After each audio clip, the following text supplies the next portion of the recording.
Speaker, my question was, what has been done in view of what I maintain is a dismal situation there, but I'll come to that, Madam Speaker.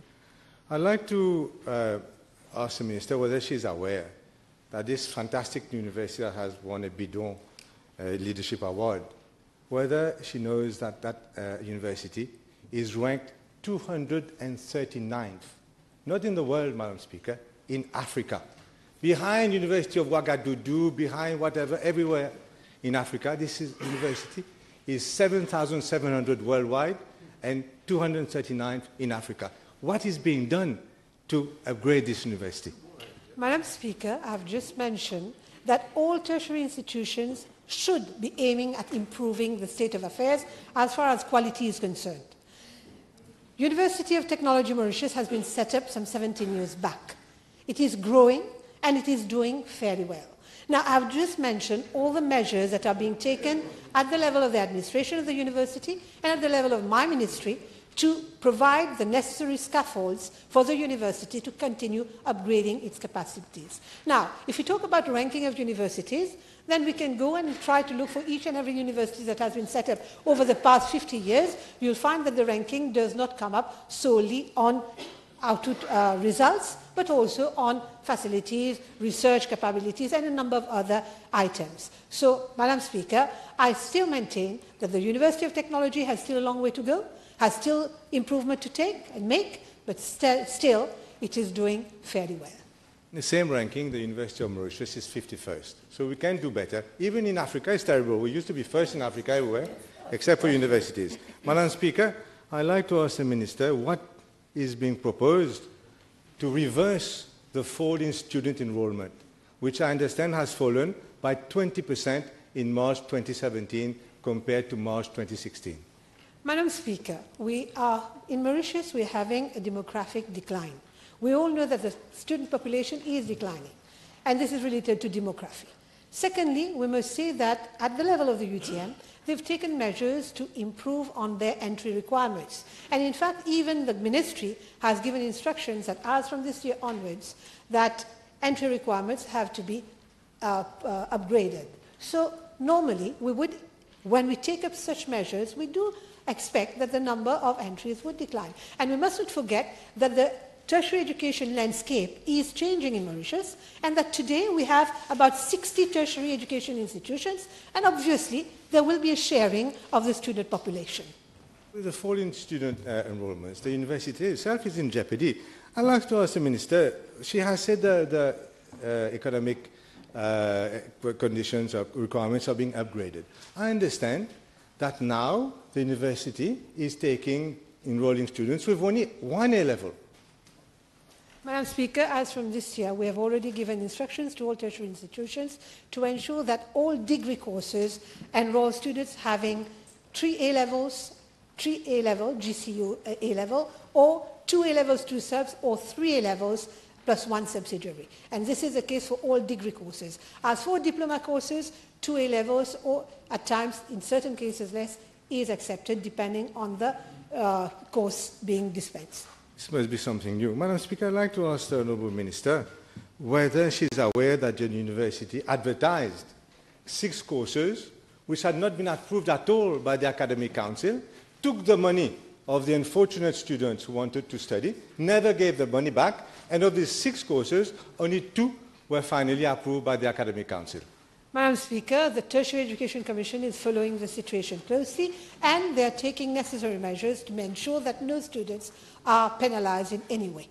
Surely, Madam Speaker, this is not sufficient. This is not acceptable.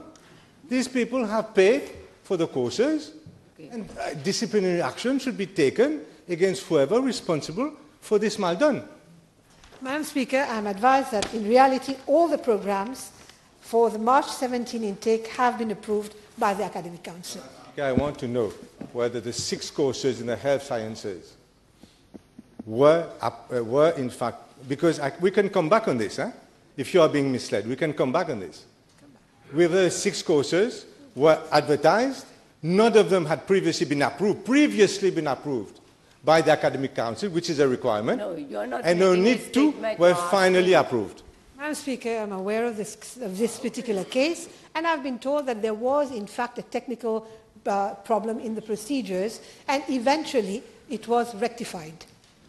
Madam Speaker, I'd like to ask the Honourable Minister whether this must be one of the only universities in the world with no actual professor working at that university. Madam Speaker, to become a professor, there are certain requirements. You need a number of years of service, you need a number of papers that you have submitted, and you need to have published certain papers. If as yet no one has done it, I cannot expect them to have professors. There is a proper procedure to nominate professors, so I expect that the university, under the guidance of the Tertiary Education Commission, will do the same. Speaker, may I ask the Honourable Minister whether she is aware that there have been no staff promotion for academic staff for the last 6 years and no promotion for non-academic staff for the last 9 years? Madam Speaker, the UTM administration has informed the Ministry about this, and necessary measures are being taken to provide the UTM with necessary funds to go about these nominations. And as I've said, prior to promotions, officers need to acquire new qualifications. We are talking about a university. We cannot just nominate people and promote people until and unless we are satisfied that they have the necessary qualifications. No surprise that staff morale is low if you haven't had any promotion exercise for the last 9 years. Madam Speaker, I'd like to ask the Honourable Member. Sorry? Last 9 years. Madam Speaker, I'd like to ask the Honourable Minister whether she's aware of the 5 cases of harassment of staff. Harassment of staff whereby there have been public insults and general harassment leading to 2 cases of people being hospitalized and 2 police cases. Madam Speaker, I have not been informed of any cases of harassment, and in case there are such industrial issues, I'm sure that it should be reported to us and necessary actions would be taken. And I would also like to inform the House that the Tertiary Education Commission does follow such issues with the tertiary institutions. Come back to the tech in a moment. Madam Speaker, coming to infrastructure. I've taken the trouble of taking some pictures, myself in fact. And you'll see there that this university is still using latrines, old-style latrines. You can laugh in a moment. Stray dogs everywhere. No Wi-Fi for the last year. This is the University of Technologie in Mauritius, has no Wi-Fi for the last 1 year, Madam Speaker. Look at the benches, people are meant to sit in the mud. This is what is supposed to be the creation of the education hub in Mauritius, and I will table these pictures, Madam Speaker. Madam Speaker, I've just informed the House in what condition the UTM was set up and how gradually measures were taken to improve the infrastructure. Now, what we are doing is we are ensuring that they're getting a plot of land and they're coming up with a UTM tower.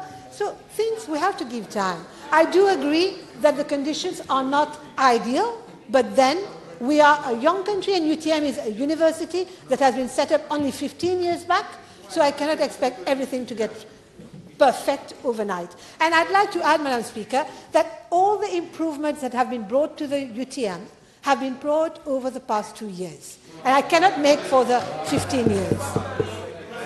Madam Speaker. Order, please. Madam Speaker, I'd like to bring...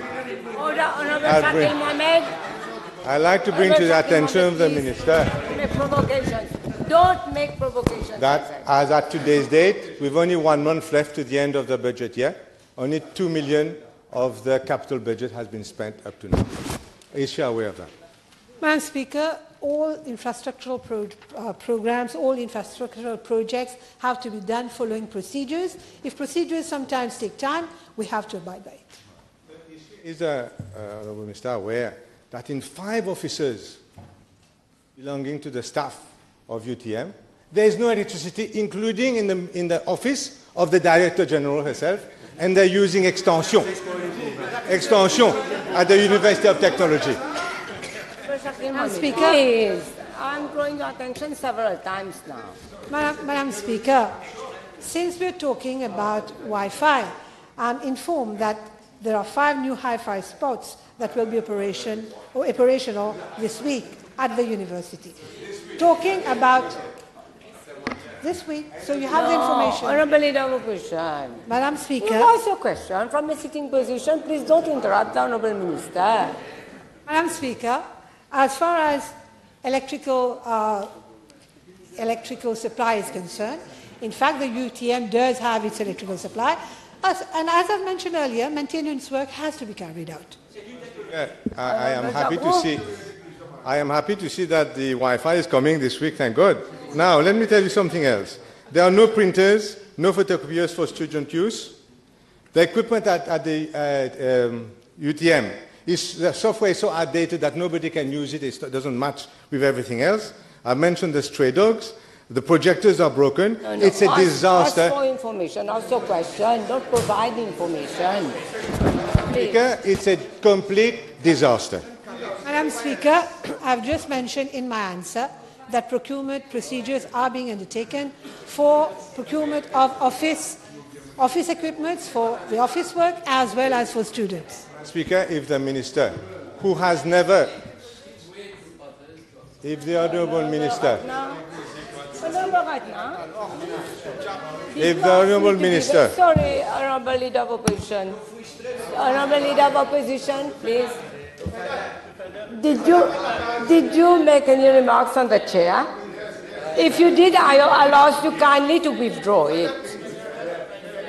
Madam Speaker, I did not make any remark to the chair. I simply asked the Leader of Opposition to give way for backbenchers as well to ask questions. No. Honourable Ratna, let me just draw your attention to the standing orders. That the private notice question is the privilege of the Leader of the Opposition. I have seen several honourable members from the opposition side also, they've asked the floor. But I can't give them the floor unless and until the Honourable Leader of Opposition has exhausted his questions. Speaker, the Honourable Member doesn't know his front from his back because he seems to be sitting in the front. Madam Speaker, you should know the difference between front and back. Madam Speaker, I want to ask the Honourable Minister quite seriously. She should visit. She has not visited. No, you went to a function there, you did not visit the premises. I would ask the Minister when... I know, I don't come with questions without knowing. Now, I'd like to invite the Honourable Minister to visit because I think she's being given all sorts of information. Madam Speaker, I'd like to ask the Honourable Minister whether it would not be essential, appropriate for this university to move to one of the new campuses that have been built, say in Pamplemousse, and this, in fact, would be a solution to all the problems that are being witnessed. Madam Speaker, the University of Mauritius has just asked the Ministry support for it to come up with its UTM tower. The building at Pamplemousse has got another mandate. It is a polytechnic, and if ever there is need for space at the level of the Ministry and in consultation with the tertiary institution, we can envisage giving space. But then I understand from what I have received as requests from the UTM that they are planning to come up with their own infrastructure, with their own building, so we'll move in that direction. I'd like to come to the grant from the Ministry of Finance. Now, this UTM receives about one-tenth of the grant that people going to UOM, University of Mauritius, get. I'd like to ask the Honourable Minister whether, in view of the fact that these are poor families going to this, some of these students maybe have not achieved as much, but they deserve a better fate than they're getting now. I'd like to really ask the Minister of Finance through the Minister of Education that this grant be substantially increased, doubled or trebled, to give these poor children from poor families a chance. Yes. Madam Speaker, I must say that the present Prime Minister and Minister of Finance has shown that he has at heart the future of the children of this country and will take necessary measures to support all the student community of this country. I have no doubt about it. Well, Madam Speaker, I would have expected a commitment, better commitment from the Minister. I'd like to say, Madam Speaker, this. everything points to one problem at that university. I don't know if she would agree. Everything points to the new Director General, Mrs. Goorah. Everything points to there. She is conflictual. She cannot get on with people. She doesn't lead anything. She put in procedures which are so heavy that nobody can get any capital expenditure job done. So are you going? I'm going to ask a question. Ask a question. Now, don't make remarks on somebody who is not in the House to defend herself. I've said is the Honourable Minister going to get rid of this person and appoint someone who is not a political appointee to that post? Madam Speaker, the Director of the UTM has been appointed on the basis of her qualifications and competencies. I must say that when I took over the ministry, and the UTM had for the past, let's say, 12 years, failed to come up with a proper faculty of health sciences. And the present director managed to do it. Secondly, the present director has managed to change the number of courses provided from 47 to 60. And according to me, she is delivering.